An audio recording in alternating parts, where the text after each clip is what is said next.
Music from BEANSTALK. They're our guests on today's show. Jeez.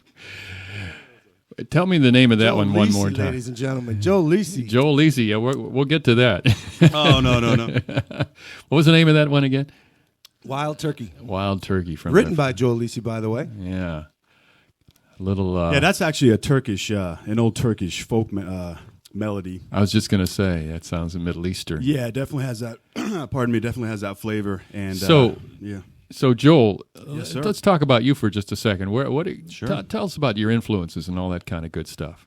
Well, I grew up in a real musical family. It all started back in it. No, my family's been in the musical theater world for a while, so I kind of got raised watching pit bands and stuff, and got into guitar when I was like 16. Are you related to the Flying Lisis? The Flying, yeah, and the Gambini brothers, but that's a different story. Yeah. So anyway, I picked up guitar about maybe 15, 16, and just really enjoyed it. My dad would be playing Pink Floyd in one room. My mom she's an opera singer, playing Puccini in the other room. So Wow. I just got, stuff from all sides, and I think it kind of carried over when I got trying to get serious about it, So when did you start playing the guitar? About 15 or 16, kind of usually let your guitar players start late. People usually say, "Oh, 16, that's late." It's like it's not really for guitar. That's not what I find. But yeah, just continued on lessons, got into jazz, and just always been interested in. I think I enjoy a lot of different styles of music. Jack of all trades, master of none is the way I would best. Well, I was going to say, what describe me. kind of stuff do you like to listen to these days? Oh man, these days I listen to a lot of classical. I listen to a lot of real ambient stuff. I'll tell you, I don't listen to a lot of stuff because it's when I'm not doing it. I kind of need a break. So I kind of like the ambient type stuff. And it's, like new age is always a new age, but something that's a little patty and a little nice. Now, do you play in some bands around here currently? That's an inside joke. No, I was in a bunch of cover bands for the past few years trying to make ends meet, but those didn't pan out. So no, currently I'm not, but hopefully we'll get something going on in the do some studio in the work. I would future. imagine somebody out there. Yeah, there's lots of different things you can do, but. Yeah. Well, after BEANSTALK, I got into this band called Ghetto Love Sugar. We did kind of a trippy I remember jazz that name. band. Yeah, the Powell brothers, Jonathan and Jeremy. They're also in New York now, doing some great stuff. Huh. Jonathan Priest, Philip Booth, and Ralton on keyboards, and we had a lot of fun doing that. Did some jazz festivals and whatnot. Well, so are you looking to get in another band? I mean, are you? Yeah, are you sort of taking it easy these days? Yeah, I've been on a how should I say a little sabbatical from the original band thing for a little bit. Had a few health problems that trying to work through, and I think I'm on the other side of it now. So the future looks good. I'm kind of excited. Which is the timing of this whole thing for us to kind of come together and, like Andy said, revisit this music and just bring a real positive vibe to it. Is it's like planets lining up. It's real nice stuff. Yeah, planets lining up. I like that. Yeah, tactical and practical. Yeah. So now, when you guys, when BEANSTALK was a happening thing, did you write these tunes together, or just sort of work them out together? How did you work something like what we just heard? I mean, you're all interacting so closely in this tune. Sure. Yeah, it's definitely. Well, the interaction is just one of those things that.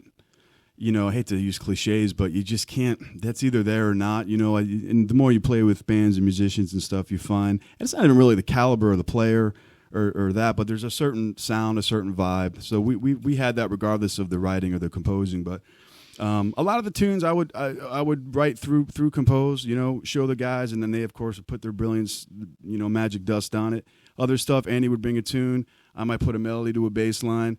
He might come with a full tune. It all came from different things. But whatever the spark of the song was, we took that and then hopefully. And then plus, when you play the tunes 5 nights a week and you're on the road and they sort of morph into their own. Yeah, they start to take on their own life, I imagine. Yeah. We never overthought, I think, which is people think we really thought or this would be a heady band or something. But that really wasn't the case, You got to just kind of go with what's going on at the time. Sure, yeah, absolutely, yeah. Well, tell me about the next tune here. Is this another old tune or a newer tune or what? This is a tune called "Open Wide" that I wrote. And no, you wrote this. Does this mean you're going to be soloing on this? I will be soloing on it. Okay. I will be soloing on it. Andy Irvine. He's on the 6-string bass, folks. Most people 6-string Spectre bass. That's important. That deserves a baga. Most people see basses with 4 strings. This one's got 6, just like a guitar. He's just jealous of guitar player. That's all I know. Yeah. Guitar envy. No, Open Wide is one of our oldest songs. It's one of the first songs that we worked up when we first came together. In the first few sessions, if not the first session that we got together, Joel and I and Aaron, we said, well, what are we going to do? What should we do? And I said, well, I have this thing called Open Wide. And at the time it didn't have a melody. It was just a bass line and some chord changes and a concept of a feel. And then we created this song. And then over the years, it was recorded on the first album and I think on the double live album. Definitely one of the live albums. But it changed, and over the years, it developed into a different song than it originally was.